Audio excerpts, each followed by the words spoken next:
അള്ളാഹുവിൻ്റെ റസൂൽ കരീം സല്ലല്ലാഹു അലൈഹി വസല്ലമയുടെ ഒരു ഹദീസാണ് ഇന്നത്തെ ചിന്തയുടെ ഒരു ആധാരമായിട്ടുള്ളത്. ഇമാം തുർമുദി റിപ്പോർട്ട് ചെയ്തതാണ് ആ ഹദീസ്. ഒരു സ്വഹാബി അള്ളാഹുവിൻ്റെ റസൂൽ കരീം സല്ലല്ലാഹു അലൈഹി വസല്ലമയോട് ചോദിക്കുകയാണ്, നബിയെ, ജനങ്ങളിൽ ഏറ്റവും മോശപ്പെട്ടവർ ആരാണ്? നബി സല്ലല്ലാഹു അലൈഹി വസല്ലം നൽകുന്ന മറുപടി, ജനങ്ങളിൽ മോശപ്പെട്ടവർ ആരാണ്? ആയുസ് കൂടുകയും കർമ്മങ്ങൾ മോശമാവുകയും ചെയ്തവരാണ് ഷർറുന്നാസ്, ജനങ്ങളിൽ ഏറ്റവും മോശപ്പെട്ടവർ എന്ന് അദ്ദേഹത്തിന് റസൂൽ സല്ലല്ലാഹു അലൈഹി വസല്ലം മറുപടി നൽകി. ആയുസ് കൂടുക എന്നുള്ളത് പലപ്പോഴും നമ്മളൊക്കെ ആഗ്രഹിക്കുന്ന ഒന്നാണ്. ചില ഹദീസുകളിലൊക്കെ ആരക്ക് മൻസറഹു അയ്യുബ്സത ലഹു ഫി റിസ്ഖിഹി വയൻസ അലഹു ഫി അസരിഹി എന്നൊക്കെ ചില ഹദീസുകളിൽ പ്രയോഗിക്കുന്നത് കാണാം. നബി സല്ലല്ലാഹു അലൈഹി വസല്ലം പറഞ്ഞിട്ടുണ്ട്, ആയുസ് കൂടാൻ ആരെങ്കിലും ആഗ്രഹിക്കുന്നുണ്ടെങ്കിൽ, റിസ്ഖ് വിശാലമാകാൻ ആരെങ്കിലും ആഗ്രഹിക്കുന്നുണ്ടെങ്കിൽ, ഇപ്പോൾ നമ്മൾ അതൊരു ആഗ്രഹമാണ്, മനുഷ്യൻ്റെ തേട്ടമാണത്. ഒരുപാട് കാലം ജീവിക്കണം, വെറുതെ ജീവിക്കല്ല, ആഫിയത്തോടു കൂടി. അതെന്താണെന്ന് ചോദിച്ചാൽ, നമ്മളെ ആശ്രയിക്കുന്ന ആളുകൾ അവർ അനാഥരായി പോകരുത്. ഒരു സുപ്രഭാതത്തിൽ ആഫിയത്തോടു കൂടി ജീവിക്കുമ്പോൾ അവർക്കൊരു തണലായി നിൽക്കുവാൻ നമുക്ക് കഴിയും എന്നുള്ള ഒരു സമാധാനവും മറ്റൊക്കെയാണ് പലരെയും അങ്ങനെ ചിന്തിക്കുവാൻ പ്രേരിപ്പിക്കാറുള്ളത്. പക്ഷെ ഇന്നത്തെ ഈ ചിന്തയുടെ ഹെഡിങ് തന്നെ, അതിൻ്റെ ടൈറ്റിൽ തന്നെ ഇതാണ്, ദീർഘായുസിൻ്റെ അപകടം. ദീർഘായുസ് ചിലപ്പോൾ അപകടമുണ്ടാക്കും. റിസ്ക് നമുക്ക് ആവശ്യമുള്ളതാണ്, പക്ഷേ ചില റിസ്ക്കുകൾ അപകടം ഉണ്ടാക്കും. ആരോഗ്യം നമുക്ക് അനിവാര്യമാണ്, പക്ഷെ ചില സമയങ്ങളിൽ ആരോഗ്യം അത് അപകടമുണ്ടാക്കും. അപ്പം ഇത് എല്ലാം അങ്ങനെയാണല്ലോ. അത് അതിൻ്റേതായ സ്ഥാനത്ത് അതിൻ്റേതായ രീതിയിൽ യോജിച്ച സന്ദർഭത്തിനനുസരിച്ച് ഉപയോഗിച്ചില്ലെങ്കിൽ അത് വിഫലമാണ് എന്നതുപോലെ ദീർഘായുസിൻ്റെ അപകടം എന്നതാണ് ഇന്നത്തെ വിഷയം. അതിലെ ഉള്ളടക്കം ഇപ്രകാരമാണ്. നബി സല്ലല്ലാഹു അലൈഹി വസല്ലം പറഞ്ഞല്ലോ, കുറെ കാലം ജീവിക്കുന്നുണ്ട് ഒരാൾ, പക്ഷേ അയാളുടെ അമലുകൾ കുറഞ്ഞു പോയി, അല്ലെങ്കിൽ അമലുകൾ മോശമായി പോയി. അമലുകൾ കുറഞ്ഞു എന്നല്ല ഹദീസിലുള്ളത്, അമലുകൾ മോശമായി പോയി. അത്രയും കാലം മോശപ്പെട്ട അമലോടുകൂടി അയാൾ ജീവിക്കുക എന്നുള്ളത് അയാളെ സംബന്ധിച്ചിടത്തോളം അയാളുടെ പാപക്കറകളുടെ ആ ഒരു കറ അയാളുടെ ഹൃദയത്തിൽ കൂടുകയും അങ്ങനെ അയാൾ നരകാവകാശിയായി തീരാനുള്ള സാഹചര്യമുണ്ടായി എന്നുള്ളതുമാണ് ആ ഹദീസിലെ പ്രതിപാദ്യ വിഷയം. ശരിക്കും ആയുസ് കൂടുമ്പോൾ നമ്മൾ ആഗ്രഹിക്കേണ്ടത് അതിനനുസരിച്ച് നന്മകൾ ഉണ്ടാകണം എന്നുള്ളതാണ്. അതായത് എനിക്ക് പിന്നെ കുറച്ചുകൂടി ആയുസ് കിട്ടിയിരുന്നെങ്കിൽ പടച്ചോനെ ഹജ്ജ് ചെയ്യാമായിരുന്നു, ഉംറ ചെയ്യാമായിരുന്നു, അല്ലെങ്കിൽ ഒരിക്കൽ കൂടി ആ ഒരു നന്മ ചെയ്യാമായിരുന്നു എന്നാണ് ചിന്തിക്കേണ്ടത്. പക്ഷെ അതിനു പകരം ഈ ഒരു തെറ്റിൽ ആറാടി ജീവിക്കുന്ന, മുഴുകി ജീവിക്കുന്ന ആളുകളെ സംബന്ധിച്ചിടത്തോളം ആയുസ് വർദ്ധിക്കുക എന്നുള്ളത് ഒരു ദുരന്തമാണ്, അല്ലേ? തീർച്ചയായും നമുക്കതൊരു ദുരന്തമായിട്ടാണ് മാറുക.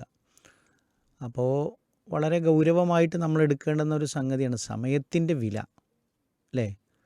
അള്ളാഹു തന്നിട്ടുള്ള സമയം അത് എന്തിന് ചെലവഴിച്ചു എന്നുള്ളത് നമ്മൾ കൃത്യമായി കണക്ക് ബോധിപ്പിക്കണം. ആ കണക്ക് ബോധിപ്പിക്കാതെ നമുക്ക് എന്ത് ചെയ്യാൻ പറ്റില്ല? ഖിയാമത്തിൽ നമ്മുടെ ഒരു പാദം പോലും മുന്നോട്ട് വെക്കാൻ കഴിയില്ല. ലാ തസൂല ഖദമ അബ്ദിൻ, ഒരടിമയുടെയും കാൽപാദങ്ങളെ മുന്നോട്ട് വെക്കാൻ അള്ളാഹു സമ്മതിക്കുകയില്ല എന്നാണ്. എന്തിനാണ് എന്തിലാണ് തൻ്റെ ആയുസ് ചെലവഴിച്ചത് എന്ന് കണക്ക് കൊടുക്കാതെ. അപ്പോൾ ഒരു വിശ്വാസിയെ സംബന്ധിച്ചിടത്തോളം എന്താണ്, വളരെ ജാഗ്രതയോടുകൂടി കൈകാര്യം ചെയ്യേണ്ടതാണ് ഓരോ നിമിഷവും. ആയുസ് കൂടുമ്പോൾ അതിനനുസരിച്ചുള്ള അമലുകൾ കൂട്ടാൻ നമുക്ക് കഴിയണം. ഇത് വളരെ മോശപ്പെട്ട കാര്യങ്ങൾ ചെയ്തുകൊണ്ടേയിരിക്കുക, എന്നിട്ട് അയാൾക്ക് ആയുസ് കൂടും ചെയ്യാം. അപ്പോൾ അത് വളരെയധികം ദുർവ്യാപകമായ പ്രത്യാഘാത ദുനിയാവിലും ആഹാരത്തിലുണ്ടാക്കുന്ന ഒരു കാര്യമാണ്. അപ്പോൾ അബൂ ഹുറൈറ റളിയല്ലാഹു അൻഹു അദ്ദേഹം മരണസമയത്ത് അദ്ദേഹം കരയാണ്. അപ്പോൾ കരയുമ്പോൾ അദ്ദേഹത്തോട് അടുത്ത ആളുകളും കുടുംബക്കാരൊക്കെ ചോദിക്കുന്നുണ്ട്, മായുബുക്കി, നിങ്ങൾ എന്തിനാണ് കരയുന്നത്? നിങ്ങൾ ഇന്ന കാര്യങ്ങളൊക്കെ ചെയ്തില്ലേ, ഒരുപാട് നന്മകൾ ചെയ്യല്ലേ, നിങ്ങൾ കുടുംബത്തെ വിട്ടേച്ച് പോകണം എന്നുള്ളത് കൊണ്ടാണോ, അങ്ങനെയുള്ള വല്ല വിഷമത്തിലാണോ കരയുന്നത് എന്നുള്ള നിനക്ക് ചോദിക്കുന്നുണ്ട്. അപ്പോൾ അദ്ദേഹം മറുപടി പറയണം, മായിന്നീല അബുക്കി അല ദുനിയാക്കും ഹാദി, ഈ ദുനിയാവിനെ ഓർത്തുകൊണ്ട് ഈ ദുനിയാവിനോട് വിട പറയണമല്ലോ എന്ന ചിന്തയിലെല്ലാം ഞാൻ കരയുന്നത്. അപ്പോൾ മരണാസന്ന സമയത്ത് അദ്ദേഹത്തിൻ്റെ കണ്ണ് നിറഞ്ഞപ്പോൾ അദ്ദേഹം നൽകിയ മറുപടിയാണ്, വലാകിന്നി അബുക്കി അലാ ബുഅദി സഫരി വഖില്ലത്തി സാദി. ഞാൻ കരഞ്ഞത് എനിക്ക് ഒരുപാട് കാലം ആയുസ് കിട്ടി, അഥവാ നബി സല്ലല്ലാഹു അലൈഹി വസല്ലം വഫാത്തായിട്ടും അദ്ദേഹം വർഷങ്ങളോളം ജീവിച്ചു എന്നാണ് അബൂ ഹുറൈറ റളിയല്ലാഹു അൻഹു. സ്വഹാബികളിൽ ഏറ്റവും അവസാനം വഫാത്താകുന്ന സ്വഹാബികളിൽപ്പെട്ട ഒരാളൊക്കെയാണ് അദ്ദേഹം. ഹദീസുകൾ, ചരിത്രങ്ങൾ നമുക്ക് കാണാൻ പറ്റും. അത്രയും ദീർഘായുസ് ലഭ്യമാക്കപ്പെട്ട ആളാണ്. പക്ഷെ അദ്ദേഹം ആരാണ്?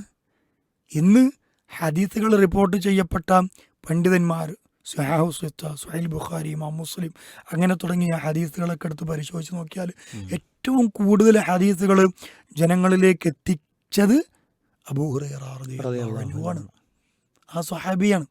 പക്ഷെ എന്നിട്ടും അദ്ദേഹം പറഞ്ഞ വാക്ക്, ഞാൻ കരയുന്നത് ഒരുപാട് കാലം ഞാൻ ജീവിച്ചു, വഖില്ലത്തി സാദി, പക്ഷെ എനിക്ക് കുറച്ചു മാത്രമേ നേടാനായുള്ളൂ, അമല് ചെയ്യാനായുള്ളൂ എന്നൊരു ചിന്ത അദ്ദേഹത്തെ പോലും അലട്ടി എന്നാണ്. അപ്പം ഈ കുറേ കാലം ജീവിക്കുക എന്നുള്ളത് ഒരു അനുഗ്രഹമായിട്ടല്ല നമ്മൾ യഥാർത്ഥത്തിൽ കണക്കാക്കേണ്ടത്, ഒരു പരീക്ഷണമാണ്. അതിൽ വിജയിക്കാൻ കഴിയുക എന്നുള്ളത് വല്ലാത്തൊരു തൗഫീഖാണ്. ഇപ്പോൾ മക്കളെ കിട്ടുക എന്നുള്ളത് അനുഗ്രഹമാണ്, അതോടൊപ്പം പരീക്ഷണമാണ്. തീർച്ചയായും ആരോഗ്യം കിട്ടുക, സമ്പത്ത് കിട്ടുക എന്നുള്ളത് അനുഗ്രഹമാണ്, അതോടൊപ്പം പരീക്ഷണമാണ്. ദീർഘായുസ് കിട്ടുക എന്നുള്ളതും അനുഗ്രഹമാണ്, അതോടൊപ്പം പരീക്ഷണവും കൂടിയാണ്. അപ്പം ചില ആളുകൾ അവർ 60ഉം 70ഉം വയസ്സുകളിൽ അസാധാരണ നിലയിൽ മരണപ്പെടുന്നവരുണ്ട്. ചിലർ 80ഉം 90ഉം 100 കഴിഞ്ഞിട്ടൊക്കെ മരിക്കുന്നവരുണ്ടാകാം. അതൊരു അനുഗ്രഹമായിട്ട് കാണാതെ അതൊരു പേടിയോടുകൂടി, പടച്ചോനെ എനിക്ക് ചെയ്യാൻ കഴിഞ്ഞിട്ടുണ്ടോ, എനിക്ക് അമലുകളിലേക്ക് മുന്നേറാൻ സാധിച്ചിട്ടുണ്ടോ എന്ന ഒരു ആത്മവിചാരണയും പടച്ചവനിലേക്ക് മടങ്ങാനുള്ള പ്രേരണയുമാണ് യഥാർത്ഥത്തിൽ ആ സന്ദർഭത്തിൽ ആ മനുഷ്യൻ ഉണ്ടാകേണ്ടത് എന്നുള്ളതാണ് ഇന്നത്തെ ചിന്തയിലൂടെ നമുക്ക് നൽകുന്ന ഒരു ഹൃദ്യമായ പാഠം എന്നാണ് ഇൻഷാ അല്ലാഹ് ഇന്നത്തെ ചിന്തയുമായി പറ്റി പറയാനുള്ളത്. തീർച്ചയായും. അപ്പം നമുക്ക് ശ്രോതാക്കളെ ഒരു വലിയ ഒരു ഉൾക്കാഴ്ച നൽകുന്ന ഒരു വഴിവിളക്കാണെന്ന് നമ്മൾ കേട്ടത്. ആ വഴിവിളക്കിൻ്റെ ഒരു സാരം വളരെ ഹൃദ്യമായി നമ്മളെല്ലാവരും നമ്മുടെ മനസ്സിലേക്ക് കൊണ്ടുവരണം. ഒരു നിമിഷാർദ്ധം പോലും നമ്മൾ വേസ്റ്റാക്കാതെ അള്ളാഹുവിനെ ഇബാദത്തെടുത്തുകൊണ്ട് കിട്ടിയ നമ്മുടെ ഈ ആയുസ്സിനെ പരമാവധി പ്രയോജനപ്പെടുത്താൻ ശ്രദ്ധിക്കണമെന്നതാണ് ഇന്നത്തെ ചിന്ത മുന്നോട്ട് വെക്കുന്നത്.